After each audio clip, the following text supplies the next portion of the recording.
Shivaji Group of Institutions online classes. Today I will take a class of English language for the students of class 7. I will start the chapter kinds of sentences. How many kinds of sentences are there? First of all, we will take what type of sentences? First of all, there is declarative sentence. Declarative, or it is also called assertive. Assertive sentence. Declarative or assertive sentence. This is a sentence which states a fact. It states a fact. ये एक fact बताता है कि कौन सा fact है, ठीक है। डेक्लेरेटिव और असर्टिव सेंटेंसेस। उसके बाद एग्जाम्पल के तौर पे अगर हमने कहा, एग्जाम्पल के तौर पे हमने कहा the sun rises in the east। Sun जो है वो ईस्ट से निकलता है। तो ये आपका एक डेक्लेरेटिव सेंटेंस है। इसमें एक फैक्ट के बारे में बता रहा है। एक फैक्ट है कि सन ईस्ट से निकलता है, और उसके लास्ट में हम लोग हमेशा फुल स्टॉप का प्रयोग करते हैं, ठीक है। उसके बाद हमने सेंटेंस अगले टॉपिक पे अगर हम आएंगे, अगले पार्ट में हम बात करते हैं interrogative. Interrogative sentences. Interrogative sentences क्या होते हैं? इंट्रोगेटिव सेंटेंसेस होते हैं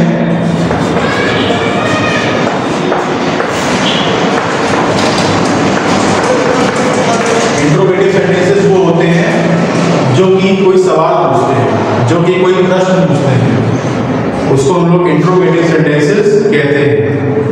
इसमें या तो यस और नो की बात हो रही होती है, इसके आंसर यस नो आंसर होते हैं इसमें इंट्रोगेटिव में, और ये होते हैं WH family.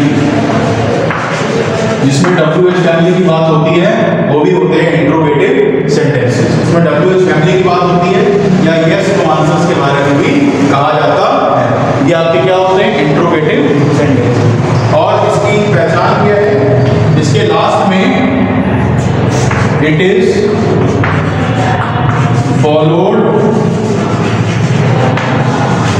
by a question mark. It is followed by a question mark. इनके आखिर में क्वेश्चन मार्क का प्रयोग किया जाता है।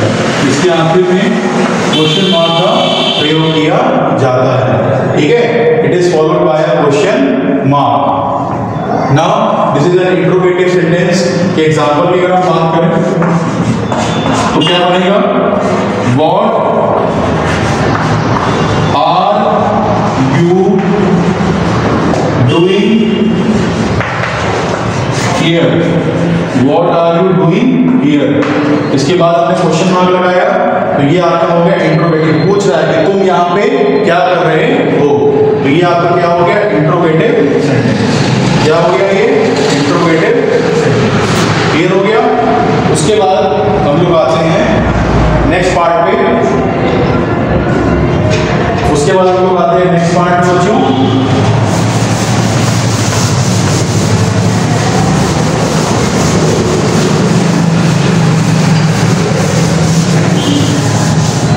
उसके बाद हम आते हैं नेक्स्ट पार्ट पे। नेक्स्ट पार्ट आपका होता है एक्सक्लेमेटरी सेंटेंसेस। थर्ड पार्ट जो है वो होता है आपका एक्सक्लेमेटरी सेंटेंस। ये होता है एक्सक्लेमेटरी सेंटेंस। इसमें क्या होता है? It expresses strong emotion. ये एक स्ट्रॉन्ग इमोशन को, एक फीलिंग को, एक भाव को एक्सप्रेस करता है। एक फीलिंग को, एक भाव को एक्सप्रेस करता है।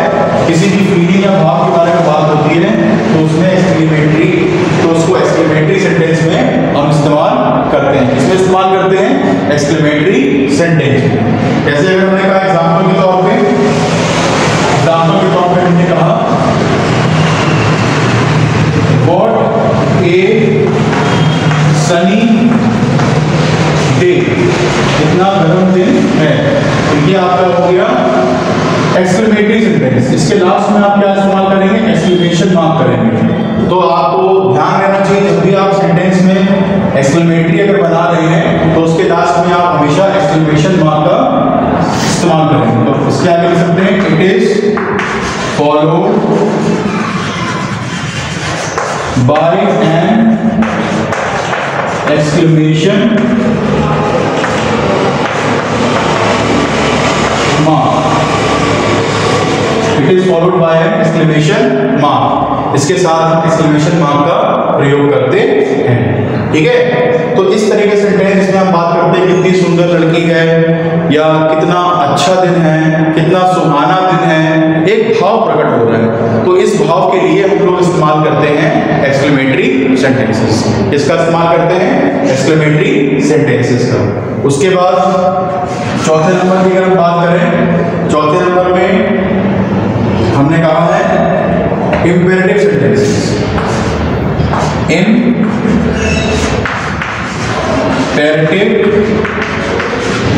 Sentences, imperative sentences. इसकी बात क्या होती है? इसमें क्या होता है? इसमें किसी भी ऑर्डर और रिक्वेस्ट के बारे में बात करी जाती है। किसी भी ऑर्डर और रिक्वेस्ट के बारे में बात करी जाती है। ऑर्डर और रिक्वेस्ट के बारे में बात करी जाती है। ठीक है, इसमें देखिए सर, ऑर्डर और रिक्वेस्ट के बारे में बात करी जाती है, वो आपका क्या होता है? Imperative sentence. जैसे एग्जांपल में हमने दिया शट द डोर, दरवाजा बंद करो। तो ये आपको एक ऑर्डर दे रहा है कि दरवाजा बंद करो। तो ये आपका क्या होगा? Imperative sentence. ये क्या होगा? इंपेरेटिव। जिसमें किसी ऑर्डर के बारे में बात होती है या रिक्वेस्ट के बारे में बात होती है, वो आपका होता है इंपेरेटिव सेंटेंस। क्या होता है? Imperative sentence. और इसके आगे हमेशा फुल स्टॉप का प्रयोग किया जाता है। इसके आगे लास्ट में फुल स्टॉप का प्रयोग किया जाता है। तो इसमें क्या लिखेंगे हम? It is followed bye a full stop. It is followed bye a full stop. ठीक है, इसके कुछ और एग्जांपल्स में हम लोग प्रैक्टिस कर सकते हैं, देख सकते हैं, वो हम आपको बात बताएंगे। अभी मैंने आपको चौथा पार्ट क्लियर कर दिया। अब उसके बाद और कौन सा पार्ट है जो इसमें इस्तेमाल किया जाता है? उसके बाद एक और प्रकार के सेंटेंसेस होते हैं जो कि आते हैं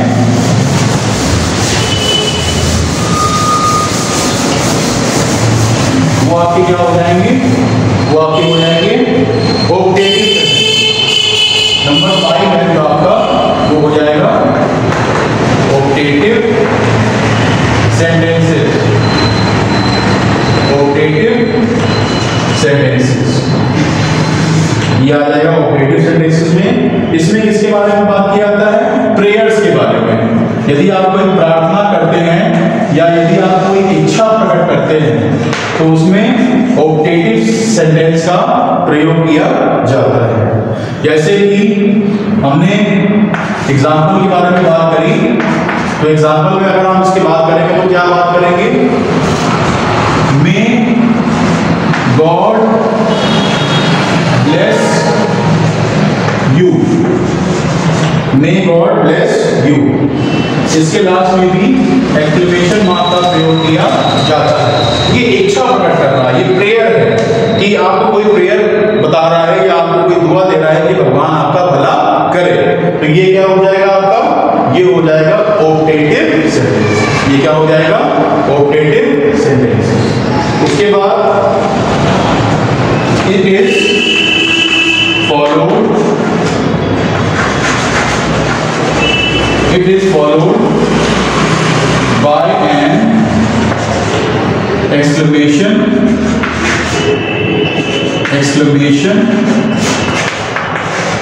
mark.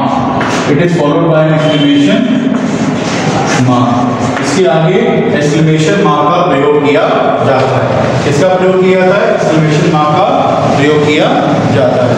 अब आपको समझ में आ गया होगा कि किस तरीके से हम सेंटेंसेस को फ्रेम करते हैं और कितने कितने प्रकार के सेंटेंसेस होते हैं। सबसे पहले आपका आता है डिक्लेरेटिव या असर्टिव सेंटेंस, उसके बाद इंट्रोगेटिव सेंटेंस। इंट्रोगेटिव सेंटेंस यानी प्रश्नवाचक। डिक्लेरेटिव सेंटेंस वो होता है जो एक फैक्ट बताता है। उसके बाद थर्ड नंबर पे आपका आता है इंपेरेटिव सेंटेंस, जिसमें किसी कमांड के बारे में बात करी गई हो, कोई ऑर्डर दे रहा हो आपको या कोई रिक्वेस्ट कर रहा हो आपसे, तो वो आपका होता है इंपेरेटिव सेंटेंस। उसके बाद आपका आता है एक्सक्लेमेटरी सेंटेंस। एक्सक्लेमेटरी सेंटेंस में कोई आपको, अगर आप कोई भाव को या किसी इमोशन को एक्सप्रेस कर रहे हैं तो वो आपका हो जाएगा, और क्या बोलते हैं, एक्सक्लेमेटरी सेंटेंस। उसके आगे हमेशा एक्सक्लेमेशन मार्क का प्रयोग किया जाएगा। और लास्ट में आपका आता है ऑक्टेटिव सेंटेंस। इसमें हम किसकी बात करते हैं, प्रेयर्स की। यदि आप कोई दुआ कर रहे हैं, कोई प्रेयर कर रहे हैं या कोई इच्छा प्रकट कर रहे हैं, तो इसमें हम लोग बात करते हैं ऑक्टेटिव सेंटेंसेस की। तो आई होप कि आपको क्लियर हो गया होगा कि कितना कैसे इस्तेमाल किया जाता है। अब इसमें एक्सरसाइजेस दी हुई हैं।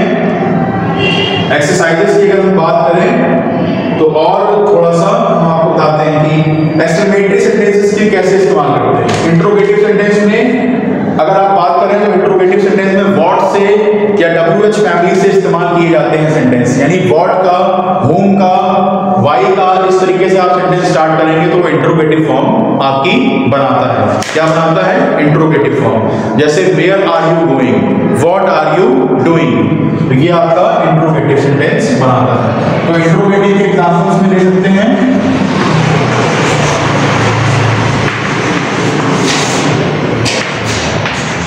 What are you doing? आप क्या कर रहे हैं? ये आपका हो गया interrogative. Where are you going? आप कहाँ जा रहे हैं? ये भी आपका हो गया इंट्रोगेटिव। उसके बाद एक्सक्लेमेटरी में अगर हम बात करें तो सेंटेंस किससे स्टार्ट होता है,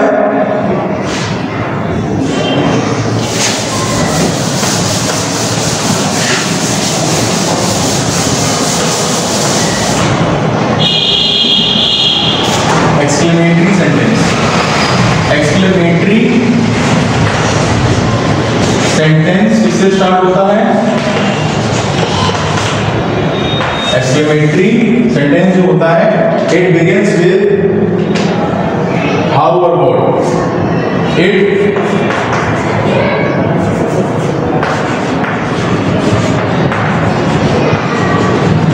विद हाउ और व्हाट, ये इसका नियम होता है कि हाउ या व्हाट से इस्तेमाल किया जाता है। They mostly and in a verb, ज्यादातर उसकी जो एंडिंग होती है वो वर्ब से होती है। जैसे how beautiful this woman is, how beautiful this woman is, ये आपका क्या हो गया, एक्सक्लेमेटरी सेंटेंस। ये जो औरत है, ये जो वुमन है, जो लेडी है, कितनी सुंदर है, ये आपका क्या हो गया, एक्सक्लेमेटरी सेंटेंस। तो आई होप आपको क्लियर हो गया होगा कि कितने प्रकार के सेंटेंसेस होते हैं और कैसे हम लोग उसको इस्तेमाल करते हैं सेंटेंसेस में। कितने प्रकार के सेंटेंसेस होते हैं। इसके बाद एक्सरसाइजेस की अगर हम बात करें तो एक छोटा सा क्वेश्चन हम लेंगे, frame questions whose answers are the statements given ahead, follow the example. देखिए बुक में दिया है page number 85, Rex will see Alan at the weekend. Rex जो है वो एलन को वीकेंड पे देखेगा, तो इसका क्या बन जाएगा, will Alan see Rex at the weekend. क्या बनेगा, यस नो के बारे में अगर हम बात करेंगे, अगर हमें जवाब देना होगा तो क्या बोलेंगे, will Alan see Rex at the weekend. क्या एलन रेक्स को देखेगा वीकेंड में। और WH फैमिली की बात करें तो क्या बोलेंगे, when will Alan see Rex, when will Alan see Rex. अब क्वेश्चन टैग में हम क्या बात करते हैं, क्वेश्चन टैग जो होता है वो सेंटेंसेस के लास्ट में इस्तेमाल किया जाता है। सेंटेंसेस के लास्ट में आप क्वेश्चन टैग का प्रयोग करते हैं। जैसे Rex will see Alan at the weekend, at the weekend, Rex will see Alan at the weekend. तो ये इसमें हम क्वेश्चन टैग बनाना है। क्वेश्चन टैग मतलब सेंटेंस के लास्ट में जो हम क्वेश्चन पूछते हैं, सेंटेंस के बाद एक कॉमा लगाते हैं और फिर हेल्पिंग वर्ब लेते हैं सेंटेंस की, और अगर सेंटेंस पॉजिटिव है तो उसको नेगेटिव कर देते हैं। तो विल दिया हुआ है तो यहाँ पे विल नॉट जोड़ेंगे तो क्या बनेगा वोंट, और वोंट के बाद हम क्या इस्तेमाल करेंगे वोंट ही, और उसके बाद क्वेश्चन मार्क। तो ये आपका क्या बन गया क्वेश्चन टैग। इसका रूल क्या होता है, जब एक सेंटेंस आपका पॉजिटिव होता है तो क्वेश्चन टैग नेगेटिव होता है। जैसे कि हमने कहा Rex will see Alan at the weekend, तो यहाँ पे विल दिया हुआ है तो क्वेश्चन टैग में आप विल नॉट को जोड़ के ही इस्तेमाल करेंगे, और नॉट को हमेशा हेल्पिंग वर्ब के साथ जोड़ा जाता है, बिना जोड़े उसको इस्तेमाल नहीं किया जाता। तो आप यहाँ पे क्या इस्तेमाल करेंगे वॉन्ट, उसके बाद ही और क्वेश्चन मार्क लगा देंगे, ये बन गया आपका क्वेश्चन टैग। ठीक है, और एक एग्जांपल ले सकते हैं, they are going to Poona, they are going to Poona. तो इसका क्वेश्चन टैग क्या बनेगा, इसका क्वेश्चन टैग बनेगा जैसे आर है तो ये आर आप कहेंगे और नेगेटिव टू जोड़ेंगे क्योंकि सेंटेंस में कोई नेगेटिव है नहीं, तो नेगेटिव जोड़ेंगे तो क्या बनेगा आर एंड, आर एंड उसके बाद जो सब्जेक्ट होता है वही हम उठा लेते हैं, क्या बन जाएगा are and they question mark. ठीक है, आई होप आपको अब ये समझ में आ गया होगा। आज के लिए बस इतना ही, उसके बाद नेक्स्ट वीडियो में इसके आगे हम बात करेंगे। Thank you friends.